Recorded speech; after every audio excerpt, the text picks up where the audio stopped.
El libro en cuestión del curso de estoicismo lo que trata es de sintetizar de una forma bastante pedagógica, creo que se ha logrado, pues el conjunto de enseñanzas del estoicismo. Lo que estamos viendo es una supersíntesis. Aquí estaría bastante más desarrollado. Pero, insisto, de un lenguaje también muy pedagógico, porque mi intención al escribir el libro ha sido hacerlo accesible, hacer algo que para la gente se le supone como muy intelectual, muy práctico, hacerlo práctico y hacer entender que todo ser humano se puede beneficiar de ese patrimonio tan magnífico que supone la sabiduría que se ha acumulado a través de estos grandes personajes a lo largo de la historia del ser humano. Nos queda mucho todavía a los seres humanos, parece, por lograr, ¿no? Hay muchas cosas que conquistar, otras que reconquistar, porque las cosas se consiguen y se pierden. Hay mucho futuro alentador, aunque nos pueda parecer negro a veces, ¿no? Pero el futuro siempre es alentador, porque está delante reclamándonos de nosotros una acción, está reclamando de nosotros una determinación. El futuro está para preguntarnos, ¿qué vas a hacer? El futuro nunca viene para hundir a nadie, sino para que despertemos. Y eso también es una lección estoica. Bueno, recapitulamos rápidamente y entramos en las disciplinas del estoicismo. Hemos hablado de un universo que para los estoicos está vivo, que tiene un nivel de realidad más allá de lo físico que engloba niveles superiores, donde estaría ese logos, esa inteligencia superior, y una naturaleza humana acorde, un microcosmos acorde a esos mismos principios. Los estoicos van a recoger de la tradición platónica la visión del ser humano en tres niveles, tres esferas. He puesto aquí diferentes nombres porque a lo largo del tiempo se han utilizado diferentes términos para designar lo mismo. Ellos nos van a hablar de una esfera en la naturaleza humana, de una dimensión humana superior, la dimensión del ser, nous, donde estaría nuestro logos y que estaría todavía en potencia. Es algo que hay que hacer surgir, de ahí la necesidad, el empeño, el constante impulso de tratar de que el ser humano realmente active su logos y no se deje llevar únicamente por ese neuma, que sería como el soplo vital, esa psique, que serían esos impulsos más instintivos, más animales, y que engloban muchos factores, ahora lo veremos, y mucho menos por su cuerpo. Pero en el ser humano conviven, tiene que armonizar, como hemos visto con el arpa, ¿no? Esa realidad, esas necesidades físicas, psíquicas y mentales. Y de ahí que ese mundo de pensamiento, sentimiento y acción necesite una armonía.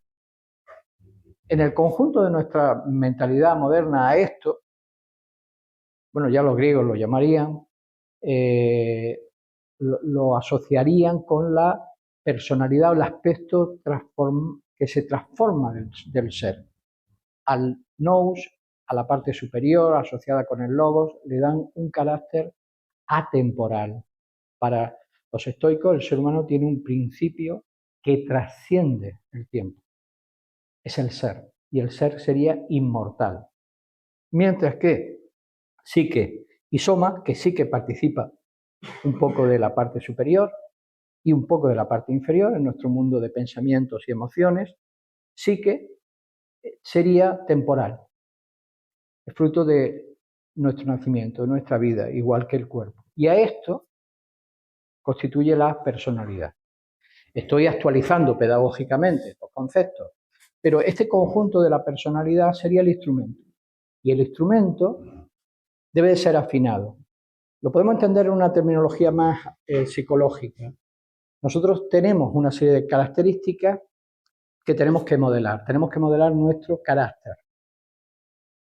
Modelar el carácter significa controlar nuestros pensamientos, nuestras emociones, nuestros impulsos, en aras de una finalidad. La finalidad debería de estar determinada por ese sentido profundo de la existencia. ¿Me siguen hasta aquí? Básicamente. Bueno, estas tres esferas, a lo largo de toda la historia de Occidente, han servido para explicar todo al ser humano. Y realmente todo gira en esto. Incluso posteriormente se fueron simplificando. Esto ya en época latina, romana, será el espíritu, el alma y el cuerpo. Y posteriormente el alma y el cuerpo, de una forma básica, ¿no? De hecho, nosotros usamos hoy en día la idea de alma como todo lo que no es el cuerpo. Pero psique, que es alma, se refiere fundamentalmente a nuestro mundo de impulsos, desde los instintivos hasta los sentimientos más elevados, incluyendo los pensamientos racionales. Pero no el pensamiento ultérrimo o más elevado que estaría expresando nuestra parte inmortal, el ser, que no es logos, no se refiere a la razón lógica de la mente actual. Se traduce así, logos razón. Pero es que el término razón no significa hoy en día lo que pudo significar hace 2000 años. No es la razón analítica, es más bien el discernimiento, la capacidad de reconocer la relación entre las cosas, lo que une las cosas, la esencia de las cosas. Discernir es saber separar lo superfluo de lo esencial. En Oriente existe un símbolo de Selave Kalahansa, que es un pájaro que puede separar con su pico la leche del agua. Lo útil de lo no útil. Es difícil, ¿no? Bueno, se puede imaginar. Claro, ese concepto de nous es una mente, pero es un concepto de mente que ve las esencias, que ve más allá de las dualidades. En Oriente van a hablar de aquella mente que es capaz de conectar con la unidad más allá de los opuestos, de los enfrentamientos, ¿no? Bien, de todo esto surge 3 disciplinas que son las que van a poner un poco de una metodología de trabajo para la formación del propio carácter y darnos pautas de comportamiento frente a las cosas de la vida, a las experiencias cotidianas. Tenemos por un lado una disciplina del pensamiento, disciplina lo que llamaríamos la capacidad de dominio de la mente, que va a trabajar con ella. Ahora vamos a ver qué es lo que nos dicen sobre esa disciplina del pensamiento. Va a haber otros conjuntos de enseñanzas dirigidas hacia la disciplina del mundo del deseo, mundo emocional, mundo de los sentimientos, del control del deseo. Y finalmente una disciplina dirigida al control del comportamiento, es decir, cómo se expresa la voluntad en las situaciones cotidianas de la vida. Voluntad o acción, porque la voluntad, si no es acción, no es voluntad. Esto lo entendemos, ¿no? No existe voluntad teórica. La voluntad se expresa a través de los hechos. Si no hay acción, no hay voluntad. Puedes suponer voluntad, pero hasta que no se expresa, no la hay. Voluntad, sentimiento o control de las emociones y control mental. La idea de la voluntad como disciplina parece muy clara dentro del estoicismo, ¿verdad? Pero a veces se confunde. Cuando hablamos de esa cosmovisión, quisiera hacer una pequeña recesión para lo que hablamos al principio. Cuando hablamos de esa aceptación del destino, de esa visión de que todo en el universo debe tener algún sentido y por lo tanto lo que sucede responde a alguna necesidad, no podemos de ahí extraer la idea de resignación frente a lo que sucede, que está muy asociado al estoicismo. Si hoy en día alguien no ha profundizado en la enseñanza estoica, rápidamente caerá en los tópicos. ¿Qué es una persona estoica? El que aguanta lo que le echen. O sea, una persona sufrida, muy, muy dura, ¿verdad? Además, con difícil alegría. Y sin embargo, todo lo contrario. O sea, nada más fácil para un estoico que la alegría natural. ¿Por qué? Pues porque se es alegre cuando se está por encima de las situaciones. Pero no es un happy, ¿no? No es un todo vale, todo no. Es una serenidad más que alegría, una felicidad filosófica, que es un saber estar y una tranquilidad vital, ¿no? Pero no es una resignación. Luego veremos por qué. Porque resignarse es simplemente agachar la cabeza ante lo que sucede. Y para el estoico tiene un compromiso ante lo que sucede. lo acepta. Ese es el paso 1. Aceptar que lo que sucede necesariamente sucede.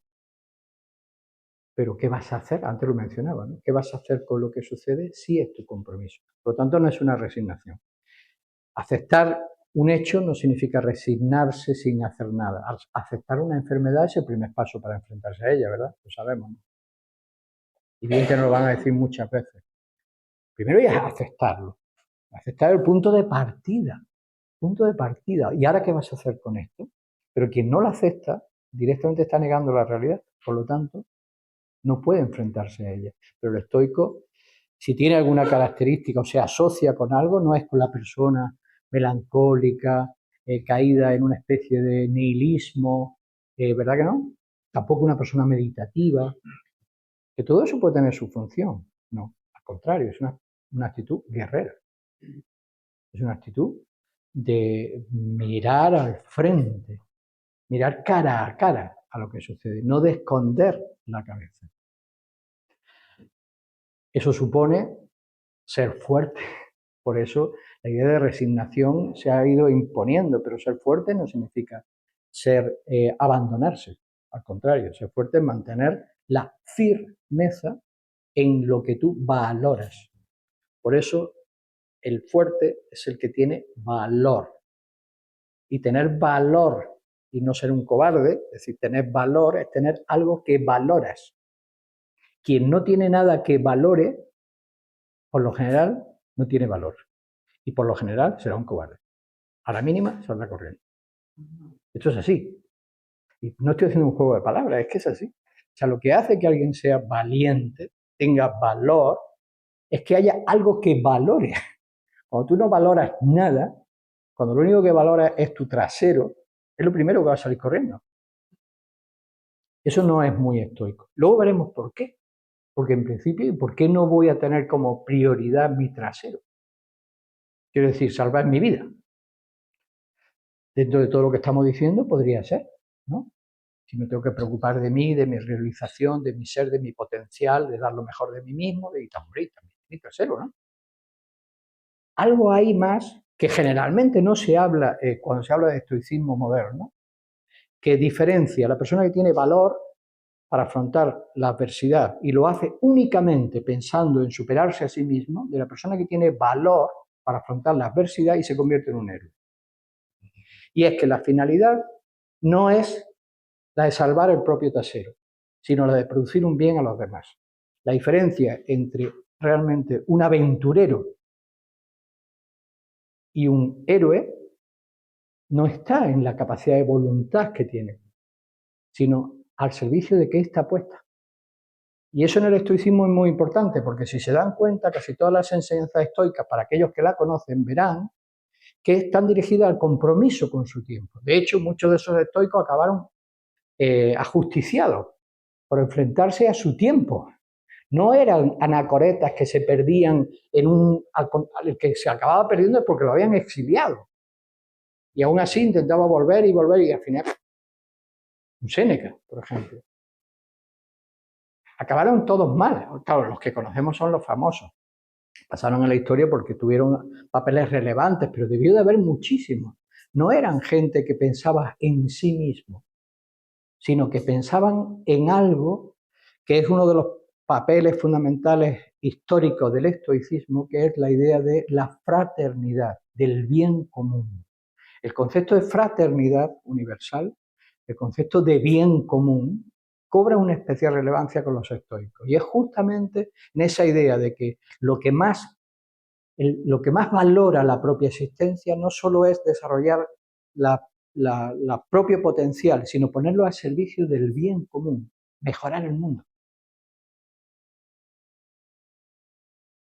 Cosa que ahora no está de moda. Lo otro sí. Lo del estoicismo para superarse a sí mismo sí está de moda. Es un primer paso. Cuidado, es importante. No sea que queramos cambiar el mundo y no nos cambiemos nosotros. Primero tenemos que cambiarnos. Hay que empezar por uno mismo, pero a la vez hay que olvidarse de uno mismo. Fijaros que la filosofía es paradójica. Siempre ha sido paradójica. Hay que ocuparse de uno mismo, pero olvidarse de uno mismo. Y ahora vendría el pequeño saltamonte y diría, oh maestro, aclárese que me está liando. O sea, o me ocupo de mí mismo o me olvido de mí mismo. ¿Me puede explicar de qué va esto? Pues así es la vida, está llena de paradojas, pues son las dos cosas, porque por un lado me tengo que ocupar de mí mismo, pero por otro lado tengo que descubrir una dimensión de mí mismo que está aquí, que solo va a permitir que yo me realice plenamente en la medida que me realizo en y para los demás. Y esto yo sé que suena muy raro en un mundo absolutamente individualista, pero está implicando en ese mundo clásico un nivel de idealismo, de olvido de sí y a la vez de toma de posesión de sí, muy distinto a nuestro mundo actual. Porque hoy en día no creemos en lo social, no creemos en el bien común, no creemos, o si creemos, desde luego hacemos bien poco, porque se lo dejamos a los que asumen las responsabilidades sociales, los que asumen... Pero todos tenemos un compromiso. Pero dentro de eso cada uno podemos hacer algo. Esa es la cuestión. Ese es el planteamiento estoico. Nunca te olvides de que tienes un compromiso con la humanidad. Esto es un planteamiento estoico real, expresado continuo y constantemente en los grandes filósofos. Pero es que además lo más importante del estoicismo no es lo que dicen, es el ejemplo de vida que dieron. Es que efectivamente su defensa de la verdad, su defensa de la justicia, y cuando hablamos de la verdad no porque la poseyeran, sino de la necesidad que tiene el ser humano de valorar la verdad y no la autoridad de quien la dice, sino la verdad por sí misma, buscar la verdad, que es la búsqueda natural del filósofo, de la justicia, del bien, de la belleza. Ese impulso, esa tendencia, no para sí, sino para los demás. Porque conocían algo que hoy sabemos solo a nivel clínico, no sociológico. O lo sabemos, pero no lo sabemos cómo vivir. Y es que el ser humano no puede ser un ser aislado, somos a través de los demás.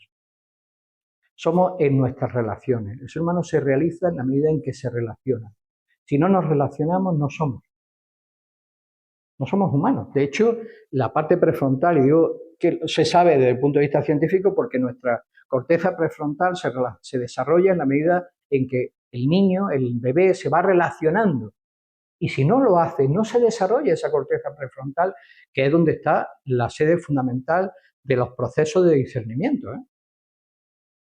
Luego, en nuestra relación no es una opción, no, pues yo he decidido que me basto a mí mismo. Y entonces uno sigue ciertas enseñanzas que no entendió muy bien de qué, de conectarse con lo uno. Yo me conecto directamente con lo uno. Muy orientales, por cierto, y también muy occidentales. ¿No hablaba Platón de lo uno? Vale, pues entonces yo en mí mismo, en mi soledad absoluta, voy a conectar con lo divino en mí y lo divino del cosmos. Y me conecto con lo uno. Estoy diciendo aparentemente en chanza, pero para mí es serio. O sea, es algo impresionante. Pero en nuestra falacia mental somos capaces de creer que nos vamos a conectar con lo uno y no somos capaces de conectarnos con el otro. O sea, nos vamos a conectar con lo uno olvidando al otro. ¿A qué llamas lo uno? ¿A qué llamas lo uno? ¿A qué llamas conectar con el logos? Si eres incapaz de convivir con tu vecino.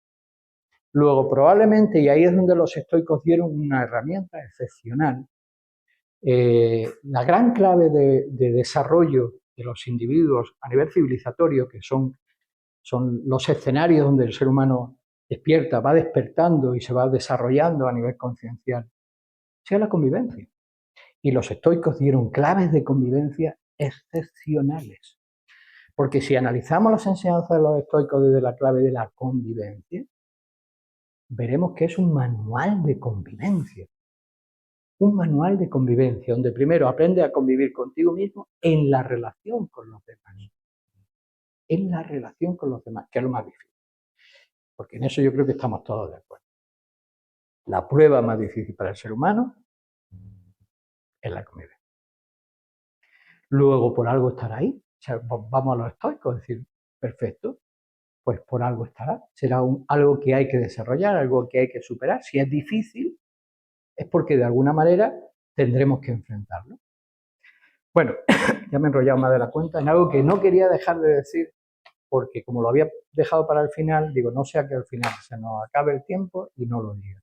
Esa dimensión idealista del estoicismo, que nos saca de ese mirarnos continuamente el ombligo, aunque sea para buscar la perfección interna, es esencial, porque nuestro mundo necesita que salgamos del egocentrismo y del individualismo, para realmente generar seres que crean, sueñen y quieran construir el bien común.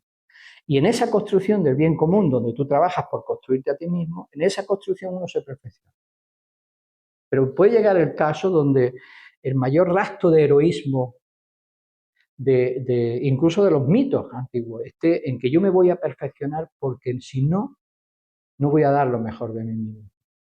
¿Qué diferencia? Me perfecciono y luego ya si acaso mejoro el mundo. No, no, no. Yo me voy a mejorar porque me necesitan, porque sueño cambiar las cosas. No pienso en mi liberación, ahora hablo en términos orientales, no pienso en mi liberación, pienso en la liberación del mundo. Es un cambio, ¿eh? Y para los que estén un poco más versados en las tradiciones esotéricas de la filosofía de Oriente, sabrán que es el salto entre la mente egoísta, el yo, y la mente superior, el discernimiento, que ahora trasciende los propios límites y entiende más el nosotros. Es el gran paso. Por algo todos los filósofos antiguos dirán que la gran clave es el amor. Claro, no el amor lánguido, no el amor, los estoicos y el amor. ¿Han visto que hablan los estoicos del amor? No paran. Pero claro, no en ese lenguaje nosotros esperamos. Están hablando de la unidad, la búsqueda de unidad. A que si hablo, en vez de hablar del amor, hablo de la camaradería, si no suena más estoico. De el compañerismo, el luchar al lado del otro, la amistad con mayúscula, que si no suena más estoico. Es que es estoico. Es que eso es el amor. ¿Qué es el amor? La unidad, la búsqueda de unión, aquello que nos une. Bien, disciplina del pensamiento. Dominio de la mente. ¿Qué van a decir los estoicos sobre esto? Hay una frase lapidaria, buenísima, de Marco Aurelio. Dice, tienes poder sobre tu mente, no sobre los acontecimientos. Date cuenta de ello y encontrarás tu fuerza. Nosotros no podemos cambiar las situaciones externas. Tal vez algunos de nuestros actos puedan cambiar las situaciones futuras, pueden cambiar el escenario futuro. Pero el inmediato, lo que viene, ya está. Eso no lo puedes cambiar. El destino no se puede cambiar. Lo que ya está presente no puedes cambiar. Pero sí puedes cambiar tu mente. Y en tu mente se forja la realidad. No estamos hablando de un relativismo de la realidad absurdo donde yo puedo inventarme el mundo. No. Es cómo yo valoro, enfrento y enfoco eso. Pero, por lo tanto, depende de la fortaleza de mi mente, de la pureza de mi mente, de la claridad mental con que yo veo el mundo, veo mi realidad, que realmente yo puedo entrar en ella, puedo manejarla. Luego, la mente necesita un entrenamiento. ¿Qué es lo primero que van a plantear? Lo primero que van a plantear es que vivimos cargados de ignorancia. Pero no porque no sepamos, sino porque no queremos saber. ¿Qué es la peor de las ignorancias? El creer que se sabe. Y el que no quiere saber porque ya tiene bastante. Es decir, la opinión, la doxa, por hacer algunos guiños a los nombres antiguos, la opinión se sacraliza. Yo pienso esto, y como pienso esto, pues oye, tú tienes que respetar lo que yo pienso. Hombre, faltaría más, debemos de respetarnos. Pero lo triste es que haya sacralizado tu opinión. Porque si tú sacralizas tu opinión, que como decía Platón es el término medio entre la ignorancia y la sabiduría, te has clavado. Como yo opino esto, pues ya está. Bueno, entonces eso debería ser móvil. La opinión debería de buscar la verdad. Combatimos por opinión. Por lo tanto, reconocer la propia ignorancia es el primer paso. Pero además, hay un poco más, hay un paso más, que ya no es reconocer lo que no sabemos, sino reconocer las muchas creencias limitantes que tenemos, reconocer los prejuicios. En el estoicismo se va a hablar de representaciones, la idea que nos hacemos de las cosas.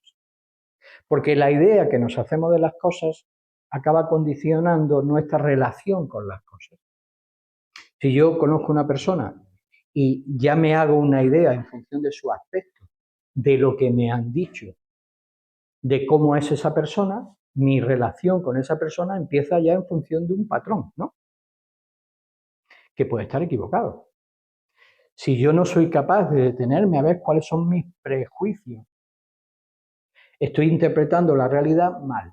Estoy cargado de cristales de color. Hay un cuento, seguramente lo conocen porque es muy común, pero una historieta que ilustra esto. La historia de una familia que se muda a un barrio y un buen día pues la señora se asoma por la ventana y ve al vecino, a la vecina tendiendo la ropa, pero ve que la ropa que está tendiendo no está limpia. Se supone que si entiende la ropa la acaba de lavar, pero ve que no está limpia. Está muy sucia y sin embargo la está tendiendo. Se queda extrañada, pero lo ve un día y lo ve otro y otro y se lo comenta a su marido. Oye, ¿te has dado cuenta de esta familia? Qué raro, ¿no? Tiene un concepto muy... Empieza a pensar, pues a lo mejor no tienen dinero para detergente, empieza a elucubrar cómo puede ser que esa familia no la ve bien la ropa y la tienda incluso sucia. Bueno, se hace una idea. Y un buen día se asoma y ve que la ropa está limpísima. Y se alegra y dice, oye, mira, va al marido, oye, por fin esta familia está haciendo las cosas bien, le habrán regalado detergente, alguien se lo habrá dicho, a lo mejor yo tenía que haberse lo dicho antes y no hubiera pasado tanto tiempo con tanta suciedad. Y le dice el marido, no, sí, lo que ha pasado es que he limpiado los cristales de nuestra ventana. Estaba viendo a través de unos cristales que estaban interpretando una... Sirve como ejemplo, ¿no? ¿Qué cantidad de predisposiciones negativas o forzadas no tenemos ante determinadas cosas? Para eso, para los estoicos es esencial. Tenemos que saber ver las cosas como son y no es fácil. Vamos cargados de pensamientos, vamos cargados de ideas. Por eso es importante la reflexión, detenernos a ver. Y lo más importante es ver qué tipo de impresiones tenemos en la mente. Esto es tremendamente moderno. Porque hoy sabemos que nuestra mente se va cargando de impactos. Y esos impactos condicionan nuestro pensamiento. Son subliminales, pero acaban condicionando la forma de ver, de valorar los impulsos. Es un sistema de manipulación brutal que se ejerce a través de los medios de comunicación. Hasta el punto que es difícil para detenerse y decir, un momento, ¿por qué? Porque valoramos lo que nos llega, no lo que no sabemos. Y damos por hecho que lo que vemos es verdad, aunque estemos viendo solo una parte. Esta mujer no estaba viendo cosas falsas. Era su interpretación lo que le estaba haciendo ver las cosas mal. Había suciedad, lo que se tenía que estar. ¿Entendéis? Y esto nos pasa muy a menudo. Tomamos por verdad una parte de la verdad, solo una parte, y la extrapolamos a nuestra visión de las cosas. ¿Qué es lo que se va quedando en nuestra mente? Aquello a lo que le prestamos atención. La puerta de entrada, el foco de entrada de las impresiones que pueblan, que inundan, que acaban generando nuestro imaginario interno, es la atención. ¿A qué le prestamos atención? Otra frase, para que veáis que lo que estoy diciendo no es una síntesis, ¿no? Son sentencias brutales, también de Marco Aurelio. Te conviertes en aquello a lo que le prestas atención. Toma. Te conviertes en aquello a lo que le prestas atención. ¿Y a qué le prestamos atención? A aquello que despierta nuestro deseo. ¿No se han dado cuenta que la publicidad casi toda se mueve con temas emocionales? Si quieren que te inclines hacia un sitio, te manejarán temas emocionales. Si quieren que te inclines hacia el contrario, te lo harán con medios emocionales. Por eso se supone, digo se supone porque luego no se cumple, que en Europa se iba a prohibir la divulgación de ningún tipo de noticias ni de anuncios con niños.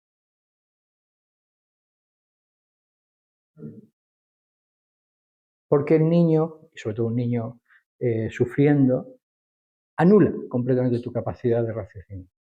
La tendencia natural es pobrecito, ¿no? Es normal, es lógico, va a lo instintivo, y más si uno es madre, o lo ha sido, ¿no? Es decir, que sabe lo que es ese tipo de experiencia, ¿no? Y es muy fácil manejar, nublar, llevar nuestro foco de atención hacia... ¿Cómo se logra? Estoy hablando de sistemas de manipulación psicológica modernos. La atención funciona a través de 3 niveles.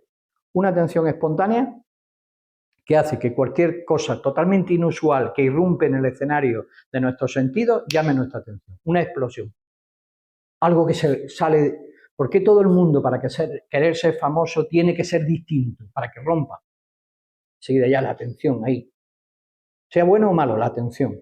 Es una atención espontánea, una atención que sucede y capta rápidamente. Luego hay otro tipo de atención, que es la que dirigimos en función de nuestros gustos e intereses. Vamos por una calle y cada uno tiene sus gustos, intereses, cosas que está haciendo, desarrollando, su vida, se ha desenvuelto, ¿vale? Y ahora hay muchos escaparates distintos. ¿Todo el mundo va a mirar el mismo escaparate? No. El que le guste hacer maquetas y hay una tienda de maquetas, se va a la tienda de maquetas, al escaparate de las maquetas. El que esté pensando en qué ropa se va a poner para no sé qué fiesta, pues va a irse a la... Forma parte del conjunto de intereses. ¿Por qué están aquí? ¿Por qué les llamó la atención el anuncio de este curso? Porque entra dentro de la esfera del conjunto de intereses que ustedes tienen, o en este momento estaban teniendo. Luego, se presta atención a eso. Y luego está la atención de voluntad pura. Yo he decidido que voy a atender esto, voy a focalizar, voy a prestar atención a esto sí y a esto no. Esa es la más difícil. No solemos frenar los pensamientos que no nos gustan. No tenemos voluntad para decir, esto no lo quiero pensar, fuera. Esto no lo quiero ver, fuera. Tragamos, y tragamos, y tragamos, y tragamos. Claro, ¿cómo tenemos la mente? Hecha un disco, llena de basura. Cuando digo basura, cosas que no queremos, pero que están ahí. Y están ahí porque las hemos dejado entrar. Fijaros que están dando una clave impresionante, y es presta atención a qué cosas pones tu atención. Obsérvate, fíjate y detén, elige de verdad, decide. Claro, para eso hay que romper hábitos. Todos tenemos un hábito creado. Curiosamente, no sé cómo ha logrado imponerse, será por casualidad. ¿Qué es el de ver la televisión? No, los jóvenes ya sé que menos. Pero bueno, Internet. Y digo hábito en el sentido de que, y de ver la televisión de forma no proactiva, sino pasiva. No hemos elegido esto, voy a ver esto y tengo una razón de ser para hacer esto. Eso sería una forma proactiva. No, pasiva. Vamos pasando de una cosa en otra o tragándonos lo que nos pongan. Y no somos capaces de decir, esto no. Si se dan cuenta, y ya que hemos hablado del tema de Internet, todo Internet está dirigido a captar nuestra atención. Y además de llevarnos de una cosa a otra. Bueno, pues si nos damos cuenta, pues decir, un buen momento estoico para elegir a qué le presto atención y a qué no. Pero claro, para eso hay que romper hábitos. No vamos a volver ahora a la época donde no había luz eléctrica, de que cuando se va la luz nos sentamos con una vela a leer un libro. Por Dios, estamos en la época moderna, aquí hay que hacer otro tipo de cosas. ¿Y por qué? ¿Y por qué?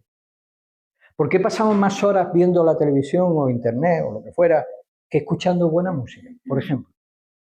Que leyendo un buen libro. Como hábito, no como algo excepcional. No estoy hablando del día que por fin voy a ver. No, no, no. Hábito. ¿Por qué se ha implantado como hábito cotidiano que consume horas el ser impresionado por cosas que alguien está eligiendo para ti? Insisto, lo de que alguien está eligiendo porque no las elegimos nosotros, ¿no? Rara vez las elegimos nosotros. Será por casualidad. Será por casualidad. Estamos en un mundo donde, como todo puede ser, pues seguramente será por casualidad. Lo que pasa es que esta casualidad beneficia a una mentalidad que está consumiendo la capacidad de reacción del ser humano y convirtiéndolo cada vez más en una marioneta. Nada más lejos de ser estoico, que es todo lo contrario, tomar posesión de ti mismo. Luego, este ejercicio del pensamiento es fundamental. ¿Qué pienso? ¿Cómo reacciono frente a las cosas? Aquí es donde entra la idea del bien y el mal. ¿Qué es bueno? ¿Qué es malo? Para los estoicos, bueno es aquello que produce un bien moral en el ser humano.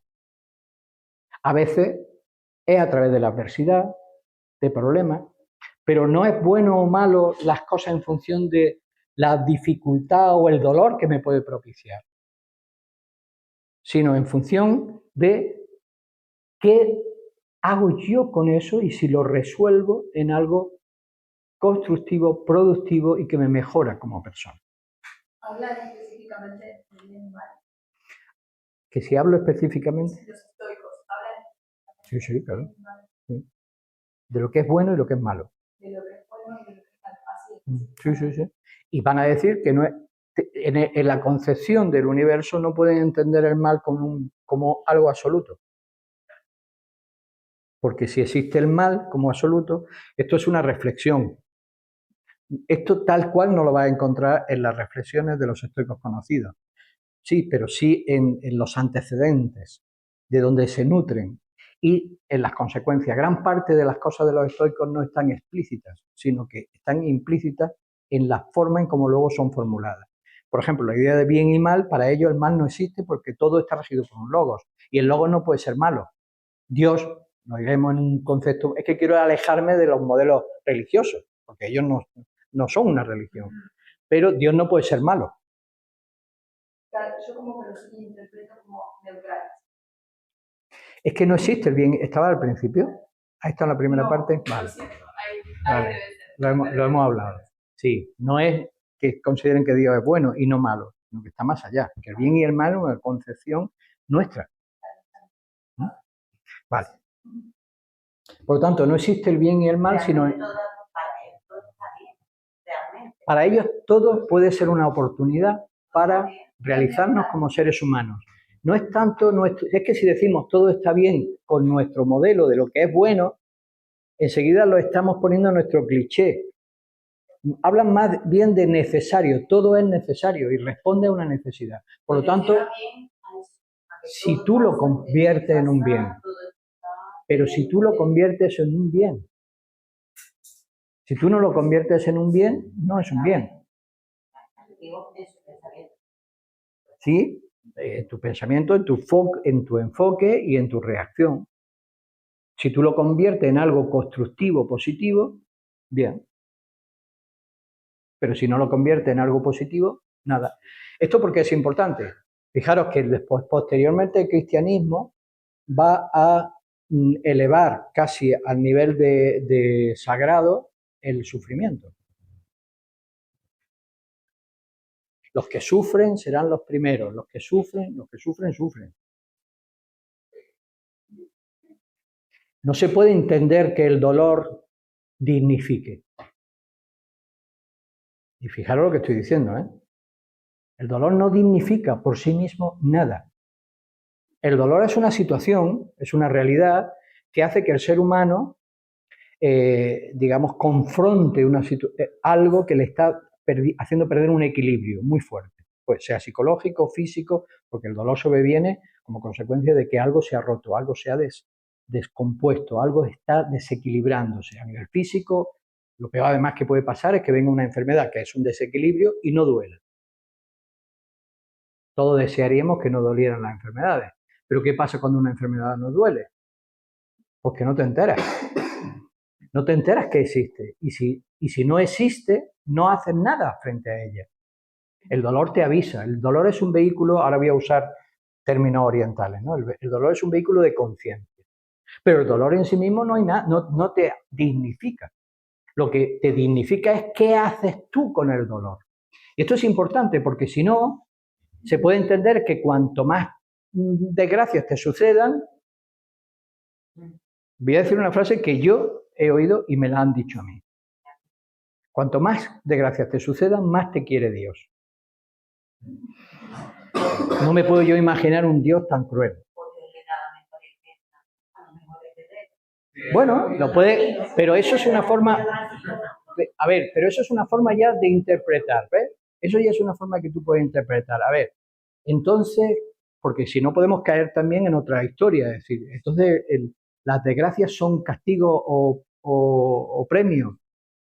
No, es que cada uno ve el grado de adversidad, de prueba, de aventura, de reto, en función de su propia conciencia.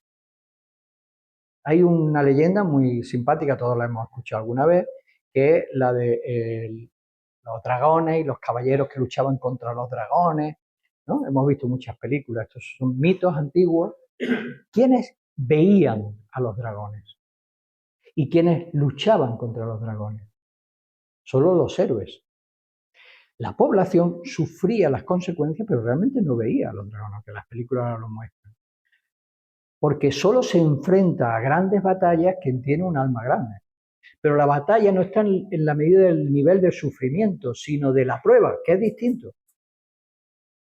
La cosa más tonta del mundo para determinadas personas puede ser una prueba terrible. Depende de cómo se encuentran ellos, qué tienen que vencer. No sé si me explico. No es el hecho, es qué supone para uno. Desde la perspectiva del estoicismo, y ahí es donde va el cambio, no existen cosas buenas ni malas, sino pruebas. Ese es el gran cambio de enfoque. Toda situación es una oportunidad. ¿Para qué? Para probarme a mí mismo, para sacar lo mejor de mí mismo, para desplegar ese conjunto de potencialidades, para crecer. Toda ocasión. ¿Qué cambia ahí? Fijaros, lo diré con una frase muy simple. Pasa de ser una mentalidad en la vida de víctima, ya sea religiosa o no, el mundo es una mierda, Dios no me quiere, yo parezco la diana de todas las desgracias, de víctima, que conduce a estar continuamente quejándose, buscando culpables fuera, etcétera, etcétera, etcétera, a ser constructor, aprendiz, guerrero. ¿Qué cambio más grande? Ahora, caminas por la vida no como víctima, caminas por la vida mirando de frente, enfrentando lo que tenga que venir, pero con un espíritu constructivo. Cuando digo guerrero, lo digo en el sentido de afrontar, de luchar frente a la adversidad. Es un cambio brutal, ¿eh? Y son las mismas pruebas. Lo que pasa es que para uno son desgracias y para el otro son pruebas. ¿Y esa dualidad no es complementaria? Esa, perdón. ¿Dualidad no es complementaria? Lo de sentirse víctima y... No, una cosa es... no, la mentalidad de víctima no significa que tú no veas mierda, con perdón. La mentalidad de víctima es como tú te sientes. Ver, o sea, nadie lucha contra algo que no ve. Entonces, si tú no ves la mierda, no ves injusticia, no ves problemas, no te conviertes en... Pero ante las injusticias, por ejemplo, están esas dos, estamos hablando de situaciones extremas, todo extremo un poco del uno y del otro. Por eso es cierto que hay cierta dualidad. Pero ante una injusticia, por ejemplo, ¿qué hago? Pues ahí está, hay quien siempre se está quejando y se siente víctima y hay quien dice, bueno, yo tengo que tomar partido, tengo que hacer algo. De todas maneras, ahora veremos después sobre qué cosas debemos tomar partido y qué no, que nos dicen los estoicos. Ellos tienen su fórmula, ¿eh? Para discernir en qué batallas meternos, qué desear, hacia dónde enfocarnos y qué no. Ahora lo veremos. Pero esto se entiende, ¿no? Lo del cambio. De víctima a guerrero, de víctima a aprendiz, de víctima a constructor. Adopta una postura positiva. Ese pensamiento positivo que no tiene nada que ver con lo que se desarrolló en la última etapa del siglo XX, del pensamiento de New Age, de ser positivo, piensa en positivo, y que consistía pensar en positivo en no ver lo negativo, nada más que lo positivo. Claro, cuando venía lo negativo ya muy gordo te pegaba un bofetón que te quedaba así. No, hay que ver lo negativo, ¿cómo que no? Si tú no eres capaz de reconocer un problema y miras para otro lado, tarde o temprano te va a... ya no tiene esa dimensión. Los problemas se enfrentan o engordan. Esto es así. O sea, si no los enfrentas, engordan. Luego, habrá que enfrentarlos. Enfrentarlos no es pensar en ellos. Volvemos al control del pensamiento. Porque cuando yo enfoco, cuando yo pongo mi atención en algo, ¿sabéis lo que pasa? Que eso a lo que le prestamos atención crece, adquiere fuerza, adquiere energía, adquiere poder. Luego, cuando yo enfoco en algo, si enfoco en cosas que me nutren, que me enriquecen, que me hacen mejor, genial, porque va a crecer, estoy enfocándome en eso. Pero si me enfoco mucho en los problemas y no los resuelvo, es decir, no los enfrento, crecen. Crecen para mí. Se pueden llegar a convertir en algo terrible. Luego, hay que pensar en positivo, significa buscar soluciones, trabaja en lo positivo, pero no pierdas de vista lo negativo. Ahora, no te recrees en lo negativo porque lo alimentas. Cuidado, se alimenta. De entrada en ti, no vamos a entrar ahora en esferas del cosmos ni nada de eso, que sería para discutir. En ti crece, se puede convertir en un monstruo. Luego, mejor no. Otro enfoque importante del pensamiento, ¿cómo voy? Al principio iba muy lento y ahora, o sea, muy rápido y ahora voy muy lento. Otro enfoque importante del pensamiento es cómo afrontamos nuestro pasado, nuestro presente y nuestro futuro. Una de las axiomas más importantes del estoicismo es vive el presente, ¿no? La prosoché. Vive enfocado en tu presente, ¿cierto? Lo conocen, lo habían oído. Carpe diem. Y no te olvides de la muerte. ¿El qué? Y no te olvides de la muerte. Y no te olvides de la muerte. Carpe diem, vive el presente. ¿Cuál es el problema del pasado? El pasado, nuestro problema es que damos por hecho que es así, le otorgamos un valor de realidad único, hasta el punto que decimos, no existe el futuro, el presente se fuga, luego lo único que existe es el pasado. Luego el pasado es Santa Santoro. Pero del pasado no lo conocemos realmente. Lo que tenemos del pasado es una impresión. ¿Y qué impresión ha dejado en nosotros el recuerdo? Puede ser directo, puede ser indirecto, haber sido contado. Realmente el pasado no se puede cambiar, pero para nosotros no existe el pasado, insisto, existe la idea que tenemos del pasado. Lo que sí podemos cambiar es la interpretación del pasado. Esto se puede usar para bien y se puede usar para mal. ¿Sí o no? A nivel social y a nivel individual. Hay personas que cargan con traumas, que cargan con un peso del pasado enorme, hasta que en algún momento lo enfocan de otra manera y lo que habrían vivido cobra otro sentido, cobra otra dimensión. Digamos que se logra digerir, porque lo que no se logra digerir, ¿qué provoca? Hace 2 días estaba yo así. Está ahí y lo mejor es que salga, porque está ahí, no lo digiero, no lo integro.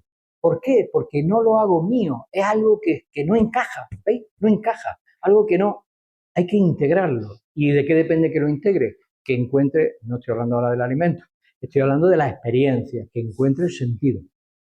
Aunque sea un sentido muy vago, no importa, pero yo tengo que poder aceptarlo. Esto forma parte de la psicología moderna, pero es muy antiguo, muy antiguo. Luego, mi visión de las cosas cambia incluso la memoria de mi propia experiencia.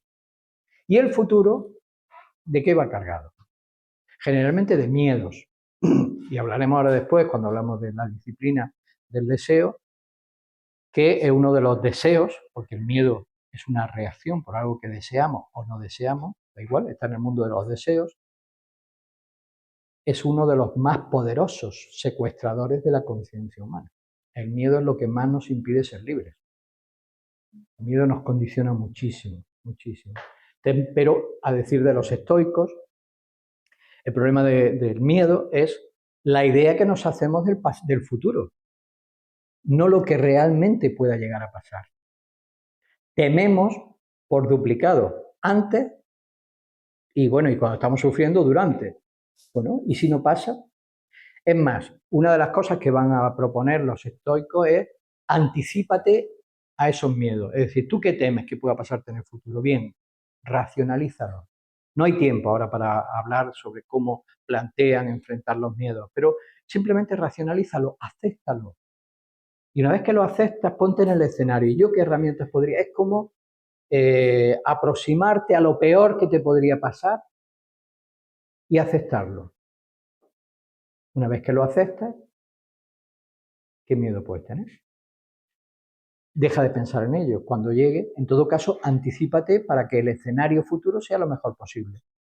Pero acepta lo peor. Es como un pensamiento negativo, ¿os dais cuenta? Qué paradoja. O sea, proyéctate en lo peor. ¿Qué es lo peor? ¿Qué es lo peor que puede pasar? Efectivamente, para nosotros, ¿eh? Para ellos no. Lo peor que nos puede pasar es la muerte. Acéptala. Hay un dicho que dice, contar con lo peor y esperar lo mejor. A ver, ¿se puede no aceptar la muerte? Se puede no aceptar la muerte. ¿Puede uno no morir? No. Eso no. Eso no. Bueno, pues para los estoicos, la muerte no es un mal. Por eso digo, para nosotros es lo peor. El peor de los males consideramos que es la muerte. Para los estoicos es la pérdida de dignidad. Entre otras cosas porque la muerte no depende de nosotros y forma parte de la naturaleza y tendrá su razón de ser, pero la pérdida de dignidad sí. Y por lo tanto es un mal en el momento en que te produce a ti una pérdida de tu naturaleza. Pero bueno, aceptemos lo peor. Aceptando lo peor, dices, vale. ¿El qué es presente? La muerte. El traerla al presente. Por eso dirá, vive hoy. Sí, tenerlo muy presente, traerla al presente. Vale, vive como si fuese el último día de tu vida. Vamos, eso nos lo dicen a nosotros. ¿A qué se refieren? Realmente, claro, estas frases así extraídas rompen un poco. ¿Qué es traer momento mori? Recuerda que eres mortal, recuerda que eres mortal, recuerda que eres mortal. ¿A qué se refieren? Se refieren a que no vivas como si fueses inmortal, como si no fueses amorío. No, vive con una conciencia que integre la muerte. Y entonces tendrá un sentido las cosas que haces diferentes. Pero no vivas como si no fuese a pasar. No significa estar todos los días pensando, uy, que me voy. No se refiere a eso. Es aceptarlo y vivir de manera que cualquier día, esto sería sería magistral poder decir, hoy es un buen día para morir. No porque hace sol, no porque me acompañan gente que me quiere, sino porque yo tengo la conciencia en paz. Creo que estoy haciendo lo correcto. Y como he integrado la idea de la muerte, esto es plenamente estoico. Estoy diciendo estoico que en realidad es de los filósofos griegos, ¿eh? No es solo estoico. Los estoicos lo que hacen es sintetizar cosas. Ahí había una pregunta o un... Sí, lo que comentaste de la pérdida de dignidad, que depende absolutamente de nosotros. Absolutamente. Por las veces que hay situaciones que no puedes controlar la dignidad propia. Habría que preguntarnos qué es la dignidad. Vamos a llegar ahora a lo que depende y lo que no depende de nosotros. Vamos a llegar ahora después y entonces abordo lo que acabas de comentar. Pero sí es cierto que hay que entender qué es para los clásicos antiguos la dignidad, ¿eh? Nosotros identificamos el concepto de dignidad en función de una serie de condiciones externas. Y para los filósofos antiguos la dignidad es una condición interna, que puede depender mucho de la educación, de la presión, de muchos factores, es cierto. Hasta dónde depende absolutamente, bueno, es difícil de pensar, ¿no? Pero sí es verdad que está en nuestras manos finalmente decidir qué haces. La decisión de cada acto en nosotros está. Me podría decir, ¿qué capacidad de decidir tiene alguien que le han puesto una pistola aquí? La misma que a quien no se la hayan puesto. Exactamente la misma. La diferencia es que el que le han puesto la pistola aquí tiene que en su decisión aceptar que se va. Los demás a lo mejor no lo aceptan, pero se van. Se van. Es decir, nos vamos todos. No. Es algo que nos cuesta pararnos a pensar, menos si tenemos cierta edad. Al menos de las cosas que valoramos no son para siempre, de las cosas que valoramos en cuanto al mundo externo. Yo puedo pensar que hay algo en mí que sí trasciende esos cambios. Voy a hacer un ejercicio que hacían los presocráticos. Todos hemos cambiado físicamente, ¿sí? Vosotros no nacisteis con barba. Es que a Lao Tse se le supone que nació con 70 años, ya viejo. No. Todos hemos cambiado físicamente. No hay ni un solo átomo en nuestro cuerpo que estuviese hace 7 años. Eso, según mencionan, la materia se ha ido fluyendo, porque nada desaparece, ¿de acuerdo? Nuestro cuerpo ha cambiado. Sin embargo, nosotros nos recordamos y nos identificamos con el que éramos de pequeño hasta donde cada uno tenga recuerdo, ¿verdad? Decimos, yo era este, sí, este soy yo, pero tu cuerpo ha cambiado, no es el mismo. Nuestras emociones, sentimientos han ido cambiando muchísimo a lo largo de la vida, ¿cierto? Mucho. Sin embargo, nosotros nos seguimos reconociendo a través de esas emociones y sentimientos. No podemos ser las emociones, porque si han cambiado no tendríamos noción de identidad. Nuestros pensamientos también han cambiado a lo largo del tiempo, mucho. Sin embargo, nos reconocemos a través del tiempo. Luego, no somos lo que pensamos, no somos lo que sentimos, tampoco somos el cuerpo. ¿Qué somos? Lo que dirán los presocráticos es algo que está más allá. Somos el que piensa, somos el que siente, somos el que vive. Está más allá. Ese más allá, ese que no fluye, que no cambia, que está más allá, que es como, bueno, el ser, el nous profundo, en nuestra naturaleza más esencial, no estaría sometido a esa transformación continua. Es como el principio del logos que dirán los estoicos. Eso no se va.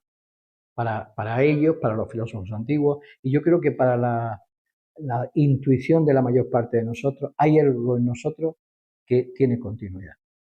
Otra cosa es cómo todos los detalles que queramos dar adelante y al después de la muerte, pero hay una intuición de que algo en nosotros trasciende. Bueno, pues todo no sería flujo, entre comillas, todo no se diluiría, ¿no? Algo quedaría, algo permanecería. Si vamos conectando con eso que es a través del tiempo, de alguna manera encontramos nuestra fuerza. Bien, vive el presente entonces, ¿qué es? Vive el presente entonces, ¿a qué se refiere? Olvídate del futuro y del pasado y céntrate solo en el presente. No. Significa enfócate en lo que estás viviendo, pero sin establecer una discontinuidad entre el pasado y el futuro. Es decir, el modelo estoico no es el de un pez. Vive el presente. Más presente imposible. Han pasado 3 segundos y ya no se acuerda de lo que ha hecho. O sea, no es ese. No es el nivel del Buda, el estúpido, el que no tiene mente, el que vive. No, es el que ha deshecho la discontinuidad entre el pasado y el futuro, porque sabe de alguna manera de dónde viene, o sea, recoge, tiene memoria, pero no vive anclado en ella.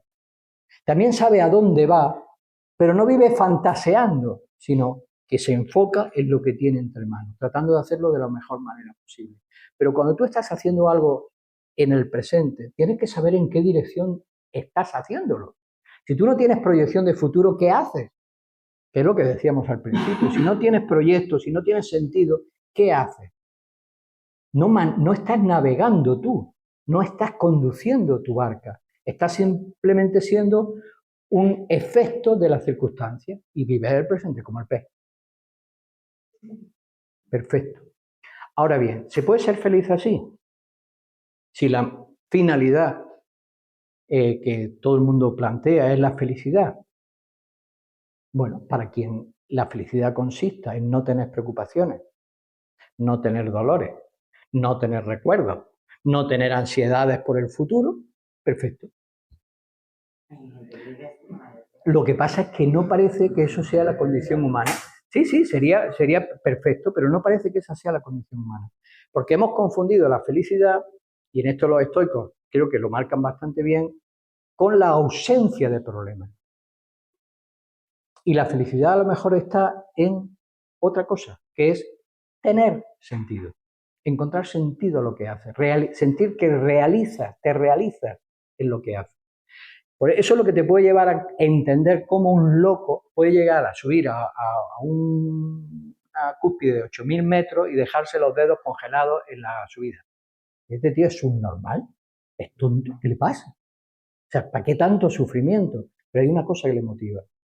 Hay otra cosa que no es no sufrir, es alcanzar la meta que se ha propuesto. Luego, y es feliz, como el que podía ser feliz con una flecha clavada en el pecho porque estaba defendiendo, pues no sé, el estrecho de las Termópilas frente a los persas. Un ejemplo de estoicismo. Fijaros que uno de los modelos estoicos es Hércules y el otro es Leónidas. ¿Qué está representando eso? Pues está representando que lo importante es tener un motivo, una motivación. Y esa motivación, en la medida en que se ve que se está realizando, es la que aporta un tipo de felicidad que no es el placer, buenas sensaciones, ausencia de dolor, que es el alma que siente que se está expresando. El escritor ruso Leo Tolstoy escribió una vez: mi felicidad consiste en que sé apreciar lo que tengo y no deseo con exceso lo que no tengo. Muy estoico. Ese es el sentido de saber valorar lo que tenemos. Ahora, si lo planteamos aisladamente, nadie ambicionaría nada. Luego, ¿quién se va a embarcar en mejorar las cosas? Porque un mundo mejor no lo tenemos. Lo que tenemos es este mundo. Un gobierno que quiera marioneta diría, frase estoica, confórmate con lo que tienes y no ambiciones lo que no tienes. Sufre y aguanta. ¿Os dais cuenta que todo se puede manejar si hemos perdido el conjunto, la visión de conjunto? Claro, es estoico decir, tengo que valorar lo que tengo, por supuesto.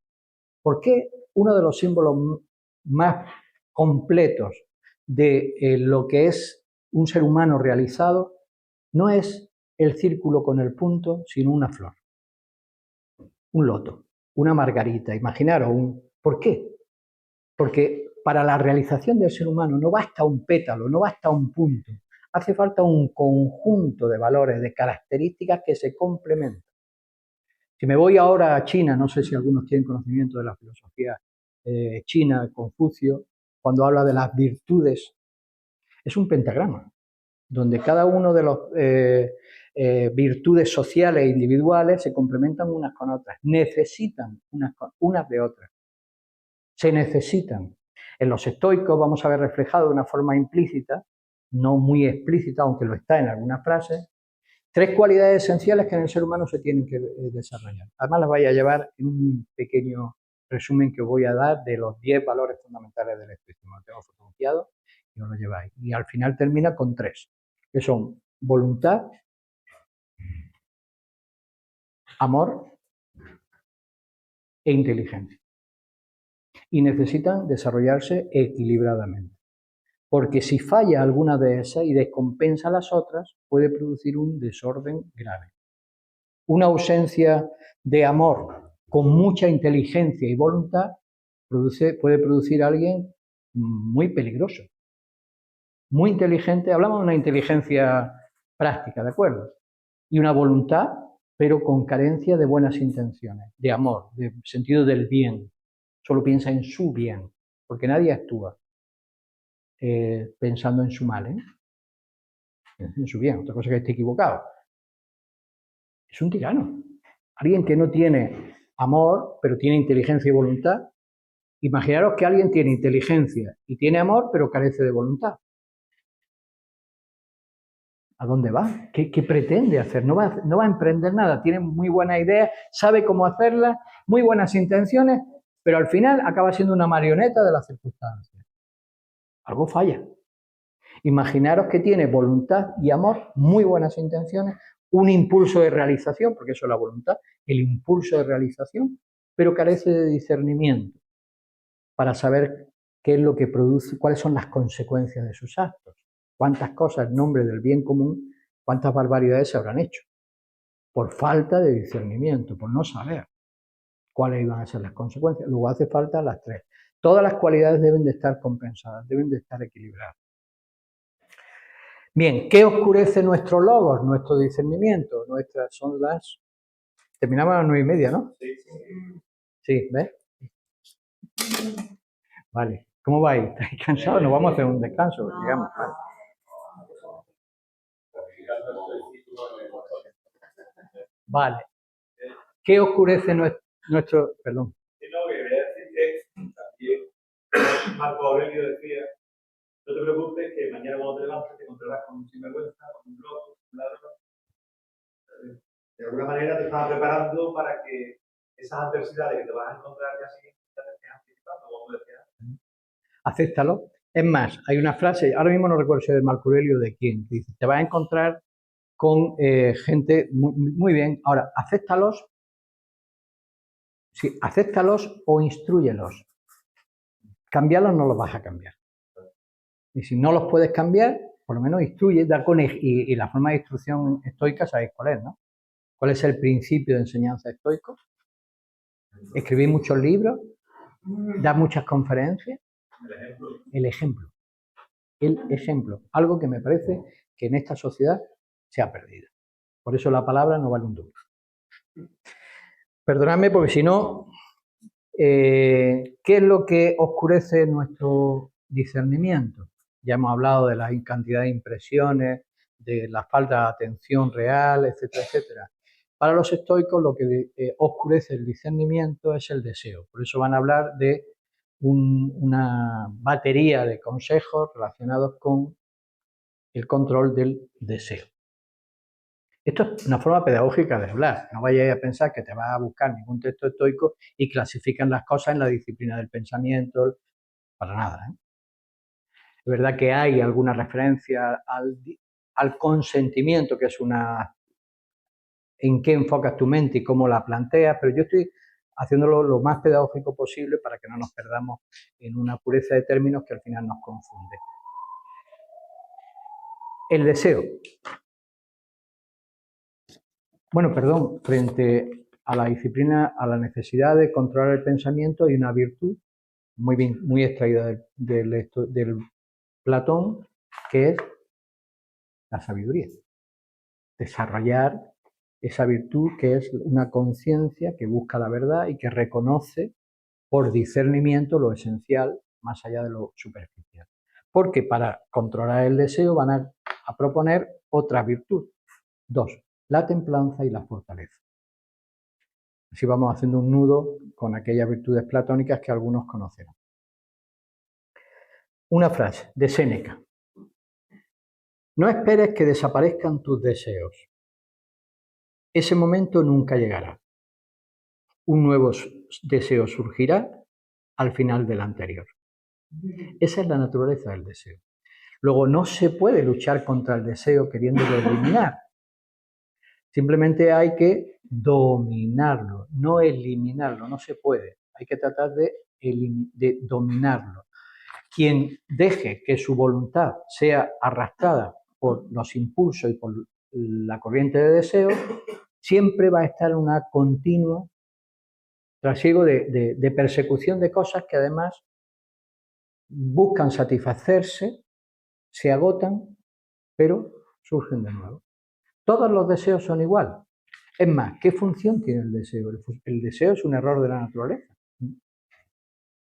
Tiene una función de respuesta frente al mundo que nos rodea, pero la mayor parte de nuestros deseos han sido forjados en nuestra mente por impresiones de cosas que le damos un valor y realmente no lo tienen. O sea, deseamos cosas que creemos que nos van a producir una satisfacción, un bien, sea físico, psicológico, mental.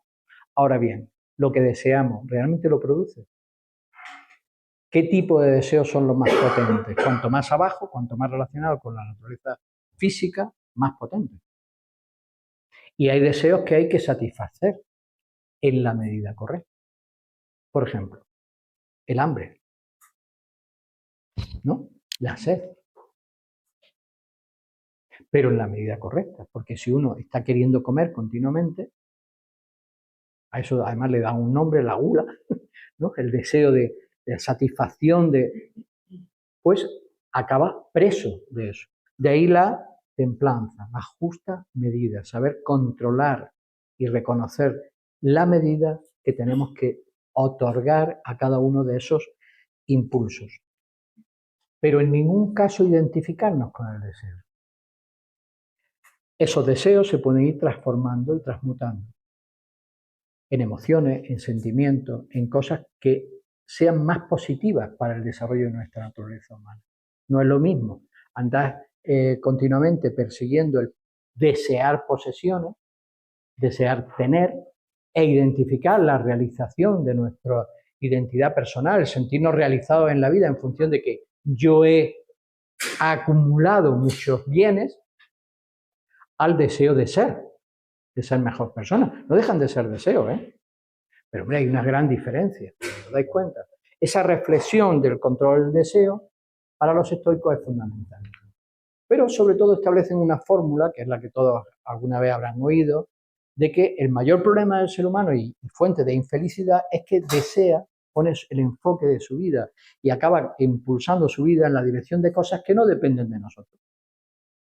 Deseamos cosas que de nosotros no dependen.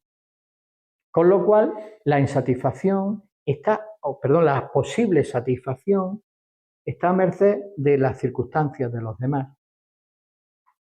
Luego hay que desear, hay que trabajar en la dirección de aquellas cosas que de nosotros dependen. ¿Verdad? Ahora hay un problema. ¿Cuál? ¿Cómo reconozco lo que depende de mí y lo que no? Porque esto es real, esto es así. Acepta lo que de ti no depende, enfócate en lo que de ti depende. Hay una polaridad muy clara para ello. Depende de ti tu mundo interno, depende de ti tus pensamientos, tu enfoque, es decir, el desarrollo de tus cualidades, de tus virtudes. Eso depende de ti, no depende del mundo externo. Volvemos a la pregunta. Depende de ti el nivel de tu dignidad, es decir, de aquello que te hace humano y que respeta, fortalece y desarrolla tu condición humana, pero no depende de ti lo demás. Todos deseamos ser queridos, todos deseamos reconocimiento a nuestros logros, pero si tú estás continuamente deseando el reconocimiento externo, vas a sufrir, porque puede venir o no venir. Un jugador, un atleta en una olimpiada, en unas carreras, desea ganar, pero si su única obsesión, es conseguir la medalla de oro, tiene un problema. Es que a lo mejor hay otro mejor que él. ¿Qué depende de él? Hacer todo lo posible para sacar lo mejor de sí mismo. Porque si solo piensa en la medalla y no en el sacar lo mejor, ser digno de, igual hace trampa. Como la finalidad es conseguir la medalla, igual hago trampa. O me alegro de que alguien se tuerza un tobillo. O deseo correr con los más torpes. Pobre desgracia, ¿no? El mejor desea competir contra los mejores, porque no está luchando contra, se está midiendo con. Esa es la diferencia, y eso se ha perdido, ¿eh?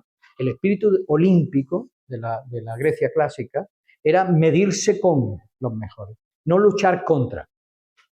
Cuando tú luchas contra, la derrota la tienes asegurada, tal vez no hoy, tal vez mañana, pero tarde o temprano alguien va a venir mejor que tú. Te estás midiendo con algo que no es con lo que te tienes que medir. Ahora, si yo lo que hago es utilizar esa oportunidad para sacar lo mejor de mí porque me motivo, la cosa es diferente. ¿Veis? Entonces, ¿qué parte depende de mí y qué no?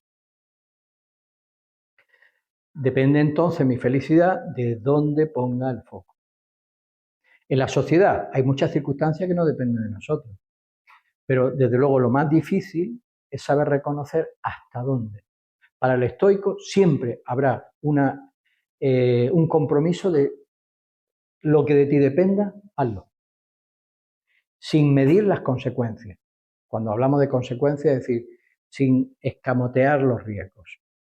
Pero si realmente crees que es justo, bueno y necesario, lo haces. ¿En qué batallas meterse? Todas las que son injustas, no. Tengo una meta. Es que sin meta, como diría Séneca, sin un destino, sin una meta, no hay ningún viento favorable. ¿Por qué? Porque si tú no tienes un rumbo, ¿Me podéis decir qué viento es favorable y qué no? No sabes para dónde vas. Y si no sabes a dónde vas, no puedes decir luego qué batallas enfrento, cuáles son mis pruebas, a qué tengo que... Sin olvidar toda esa serie de condiciones que lo que buscan al final es sacar a la luz el ser que somos, es decir, lo mejor de nosotros, lo que había en la nuez. Tener claro un objetivo. Y en ese objetivo te encontrarás pruebas, dificultades, adversidades.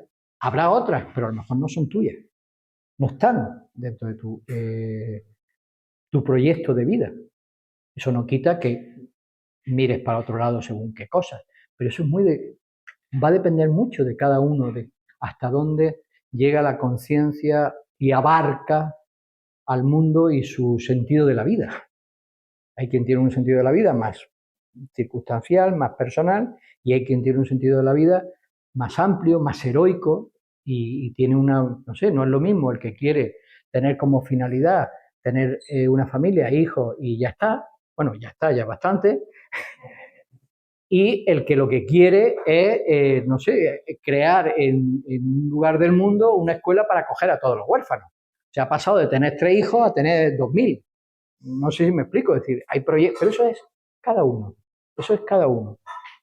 Y eso tenemos que saber escuchar nuestra alma, porque en el fondo, detrás de cada cual, hay algo que necesita expresarse.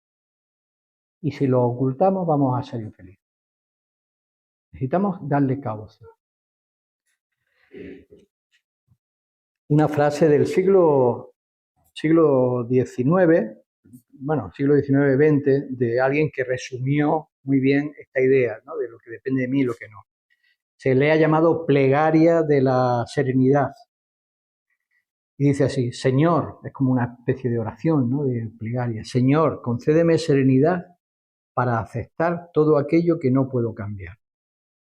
Valor para cambiar lo que soy capaz de cambiar. Y sabiduría para entender la diferencia. Para saber reconocer lo que puedo y lo que no puedo. Bien, y finalmente disciplina del comportamiento. Estamos hablando de algo que es muy concreto, es cómo actuamos, pero que tiene detrás algo muy elevado, muy profundo, que es la voluntad. ¿Qué motor nos impulsa? Si tuviéramos que definir la voluntad, no va a ser fácil,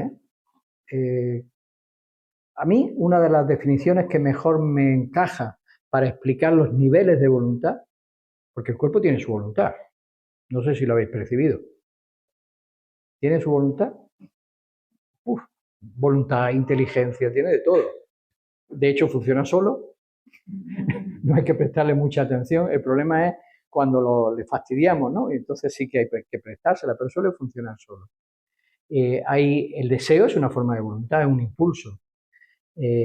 Cuando realmente tenemos un sueño, tenemos una idea y eso nos impulsa, ¿no? Hay una voluntad superior. En Oriente van a hablar de que la raíz del ser más profundo, la esencia del ser humano, es Atma, y lo traducen como voluntad. Podríamos traducirlo como el impulso de realización. El cuerpo tiene su propio impulso de realización, que se llama supervivencia, pero a nivel interior está el impulso de realización del ser.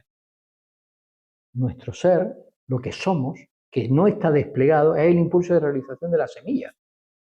Necesita expresarse y hay un impulso muy, muy, muy fuerte. Pero tropieza ¿con qué? Tropieza con las otras voluntades. Tropieza con la inercia del cuerpo, tropieza con los impulsos caóticos de la psique, que no sabe para qué, ahora para allá, ahora para acá, ahora me gusta esto, ahora me gusta lo otro. Tropieza con la neblina oscura de la mente, confusa, de sus dudas continuas, miedos. Para que la voluntad se exprese hay que tener determinación. Y esa determinación necesita tener unos principios claros. Para el estoicismo, todo se resuelve al final en aplicar aquellas cosas que considera que son buenas, justas, bellas y verdaderas. Frente a la sociedad, defender siempre la justicia, no el interés. Muy fácil de decir, ¿no? Pero claro, a veces defender la justicia supone perder el puesto de trabajo, perder la posición social, perder la vida. Ahora no, pero en algunos sitios sí, ¿eh? En algunos sitios bien que se la pierden. En aquella época también. En Roma se perdía.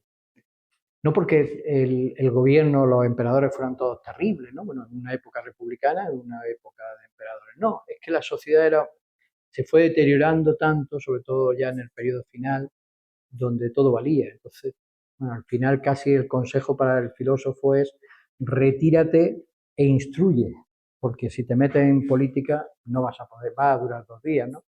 Pero bueno, al final el consejo está en toma partido, toma decisión, sitúate, posiciónate. No es fácil, ¿eh? No es fácil. Pero no te desvincules de los problemas del mundo. Hoy en día, ¿a qué estarían abocados los estoicos? ¿Meterse en política? ¿Pensáis que se meterían en política los estoicos? Si hubiera filósofos estoicos. Bueno, a lo mejor algunos, ¿eh? No me extrañaría incluso que hubiese algunos, no todos los políticos son corruptos, ¿eh? No todos. Sí es verdad que hoy en día para llegar a ciertos niveles de política hay que haber pasado por ciertas horcas caudiles que tela. Pero bueno, habrá algunos que tengan un espíritu de verdadero servicio, porque para el pensamiento clásico el político es el servidor, el que se olvida de su interés personal, de sus bienes personales, de sí mismo y su vida la entrega al servicio del bien común. Tela. ¿Qué tendrá eso que ver con la mentalidad política actual? Ninguna. En Uruguay fue vertiente única, el que miraba más por los intereses del pueblo que por el propio. Sí, sí, ahí ve un ejemplo.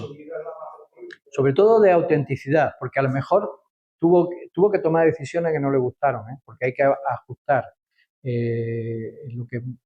a dónde conducen tus decisiones con la realidad. Pero era un ejemplo personal. Un ejemplo personal de autenticidad, era auténtico. Yo puedo tener a alguien enfrente con una idea distinta o no, pero si es honesto, podemos trabajar juntos. Aunque seamos opuestos, ¿eh? Fijaros, si es que la realidad necesita muchos prismas, pero si no hay honestidad es imposible. Pues luego entonces el primer principio será la honestidad. ¿Dónde trabajarían los estoicos en este tiempo actual? O el mismo Platón, que sabéis que hizo sus intentos de educar a Dion, de Siracusa, es decir, al que iba a ser gobernante de Siracusa. ¿Dónde estarían actualmente? Estarían creando escuelas. Escuelas no de primaria. Estarían creando escuelas. Es que las crearon. ¿Para qué? Para poder transmitir a la gente una forma de pensar distinta. Hubo algunos emperadores, es el caso de Marco Aurelio, fijaros, filósofo, emperador, encima llamaba maestro Epícteto, que era un esclavo, no lo había conocido personalmente porque le separan casi 100 años. ¿Sabéis lo que hizo Marco Aurelio? Creó escuelas públicas de filosofía y además de estoicismo, el jardín, el de Epicuro, neoplatónicas, creo que 3 o 4. Y creó escuelas públicas con dinero del Estado para difundir la filosofía. Lo paradójico es que la filosofía no se difundió en esas escuelas, siguió al margen, porque en el momento que el Estado se mete a estructurar demasiado eso, y fijaros que Marco Aurelio fue uno de los emperadores buenos, que se llaman, de los grandes, la filosofía tiende a salir de esos raíles, ¿no? Y salió fuera. Pero hoy en día estarían tratando de cambiar la mentalidad. Y eso es un poco el compromiso que tenemos todos. No vamos a ir apañados. Yo me considero estoico. No vamos a ir apañados ni vamos malamente. Te puedo asegurar que no. ¿Por qué? Porque cuando hay una necesidad en la naturaleza, el destino es inexorable. Y ahora mismo hay una necesidad. Hay una necesidad en la naturaleza de que haya un parón necesario de reflexión, de que el ser humano se pare, se detenga a evaluar aquellas cosas que valora y aquellas cosas que estamos dando un valor y que tal vez sea muy superficial. Pero un parón no para poner un parche, como pasó cuando la COVID. esto va a cambiar la gente va a cambiar. La crisis económica pasó lo mismo. Vamos, 4 parches, pum, pum, pum, pum, pero no se ataca la raíz, porque la raíz, ¿cuál es? La raíz es un planteamiento de valores ante la vida. La raíz es una dificultad enorme para conciliar la fraternidad entre los seres humanos. Todo el mundo quiere tener razón, imponer su religión, imponer su ideología, Nos han creado, nos han segmentado tanto que o eres de esto o eres de aquello.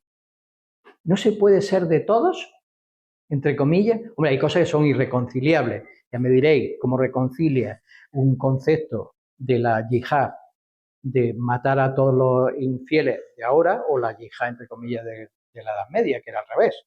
Me parece que esto es nuevo. Eso es irreconciliable con un sentido de fraternidad. Claro, los extremos siempre son irreconciliables, pero no se podría hacer un encuentro, no se podría ir encontrando elementos ideológicos profundos, humanos, que vinculen a todas las religiones, a todas las culturas, porque en lugar de ir a lo que nos diferencia, vayan a aquello que nos une. Y esto es con lo que quiero terminar del estoicismo. Los estoicos acuñaron ese concepto de fraternidad universal, de que toda la humanidad es una gran familia, es una familia en la que, aunque haya diferencias, que no las podemos negar, y negarlas es un gran error, aunque haya diferencias, esas diferencias están integradas en la familia, como en las familias hay diferencias. Lo importante es que exista, más allá de ese rivalismo, ese sentido de unidad. Cuando tú reconoces la dignidad de todos, pero tratas de encontrar un lugar adecuado para cada uno y tratas de poner por encima de lo que nos diferencia aquello que nos hace humanos, empiezas a sembrar, a sentar un principio que puede realmente lograr una fraternidad, un ideal universal, que yo voy a resumir en una pequeña frase que, digamos, sirvió de colofón en el libro de Platón. No es mía, la frase como tal sí, pero es la síntesis de esas ideas y que casi sirve para arrancar el libro del estoicismo, y es con lo que quiero terminar esta tarde, aunque ahora hagamos un parón y si quieren sigamos luego charlando. El ideal que puede realmente lograr la unidad es un ideal que nos debe de conducir a buscar la verdad, hacer el bien, promover la justicia y crear belleza. Cuando los pilares están asentados sobre esos valores que son valores universales, de la verdad, el bien, la justicia y la belleza, y no me sobra ninguno, el mundo puede cambiar y la condición humana puede mejorar. Pero hace falta ideales, hace falta idealistas, hace falta un imaginario que nos haga creer que aunque ahora las cosas estén mal, siempre han estado mal. Quiero decir, para una persona consciente siempre ha habido cosas que mejorar. El futuro existe. Porque existe en nosotros. Si nosotros somos capaces de soñarlo, existe. Sí, sí. Pues eso lo hace más interesante, lo hace más heroico. Cuando menos, no será aburrido. Y para determinado tipo de mentalidad, pues lo interesante, lo no cómodo, lo heroico, nos atrae. Por eso decía, yo me siento estoico, es el momento de los estoicos. Muchas gracias.